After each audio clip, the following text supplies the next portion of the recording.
Game just completed. It was Warwick losing to North Kingstown. North Kingstown behind Kyle Boddington's 29 points wins 66-48. I'm joined in studio now by a face that I'm sure most of you will find familiar. It is the one belonging to Harold Metz, who of course is the Central High School coach. You may have seen him before on the sidelines in championship affairs just like this one. You won it in 86, 87, and 87 and 88, defeating Classical and Hendricken. And then the Hawks came back to put it to you a couple of years in a row. You lost to them in the finals, and this time around in the semis. And I couldn't think of anybody more equipped to talk about the two teams that are playing in the finals. You played not only Hendricken this year, but split with Rogers. So talk to us a bit about these two teams, because obviously you had your hands full with both of them, and you've got a fine club. Thank you. Hendricken has a very, very quick team. They have an excellent fast break, a lot of depth, and great three-point shooters. And just when you think you have them defense, they go to their bench and come with someone else. And the key is really their bench strength. Rogers, with Mike Allen, has an excellent inside player. The key for them is going to be controlling the tempo, stopping Hendricken's fast break, and hopefully they won't get in foul trouble. But I expect a very, very stiff competition. It's going to be a close game. I expect a close game if both teams do what they do best. So again, Rogers has to control the tempo and control the boards and stop the three-point shooting.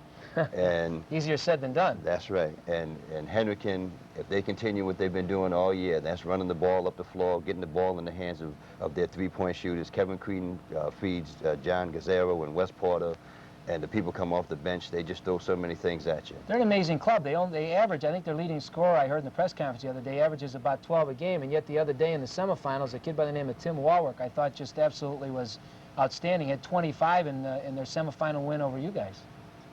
They can do it. They can do it all, and they all know their role. Whoever gets hot, that's where they go to. A very, very unselfish team, and Coach Cesaretti, Steve Cesaretti, has done an excellent job with that many people that can all do the job well. What was the difference in your game? You were up, I think, by as many as a dozen in that game, and I thought that even entering the second half, when the game was, for all practical purposes, pretty much an even-Steven affair, I thought you were very much in it.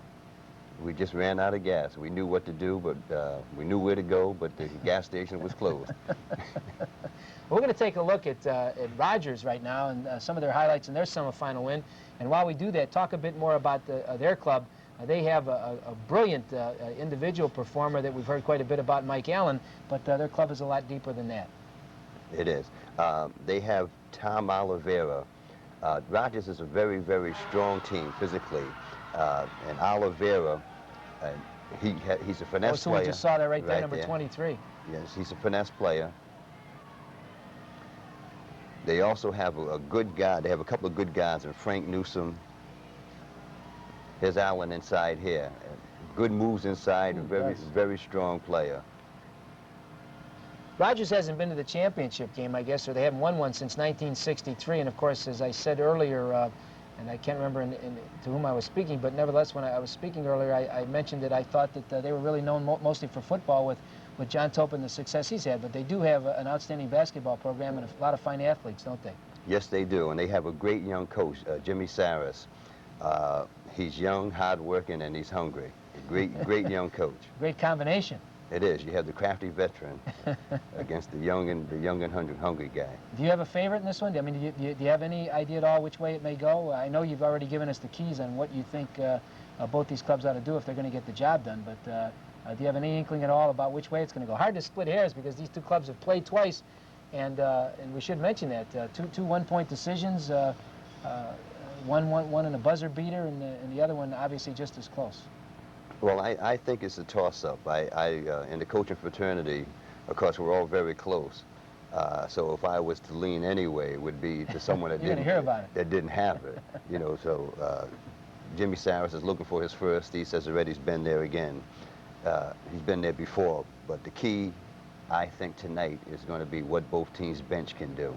Are you surprised by the one-sidedness of much of the competition today? I realize that we're out of your class now. We're talking about the boys B and C and the girls A, B, and C, but we expected some of those contests to be a good deal closer. Your Central girls, for example, up against Pontigansett, another club that was unbeaten, we thought that that was going to be a much closer game than it was. We've only had one close contest all day long. I would assume that this Hendrick and Rogers game, no way that one's going to get out of hand unless, as you say, Allen gets into foul trouble. But talk about some of the other competition. You were down there for much of it today. Well, in some of the other competitions, I think what you have to realize, they're kids, they're high school kids, and many of them, the first time playing in the Civic Center, if you come out the starting blocks and everything's fine, that's all well and good. But some of them, it's a big setting, no backdrop. They see that Providence College on the floor, and they get excited. And it's a great experience for them. So I think it's the teams that have been there before with the veterans as opposed to the new kids on the block. We were talking off camera before we went on air about the difference playing in the Providence Civic Center as opposed to playing in a lot of the high school gyms. It does present some unique problems. Talk about those. It's a much bigger floor.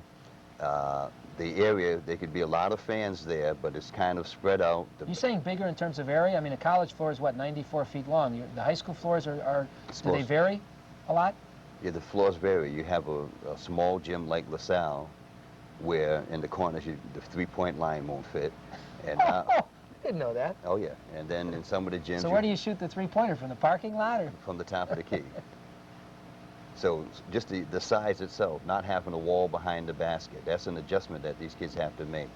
The TV timeout, seeing the different media there. This is all new to many of them, and once they get that out the system, once the ball's thrown up, then and that adrenaline, they get that initial adrenaline out their system. Final question for you. Anybody that's in coaching, I like to ask, I've asked it of the other coaches that stopped by tonight, not an easy task anymore with what you're asked to do and to some degree with what you're compensated for doing it, particularly at the coaching level.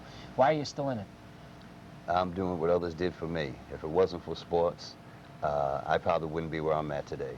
Thanks, Coach. I know that there are a great many in the coaching fraternity that are glad to have you there, and I know that there's a lot of youngsters that would echo that sentiment. Thanks for stopping by, and we'll see how your predictions, at least in terms of the way this game is going to play, come out. Thanks for stopping by. All right, thank you. We're going to go back out to the Providence Civic Center as we get ready now for the Class A title game between Hendricken and Rogers.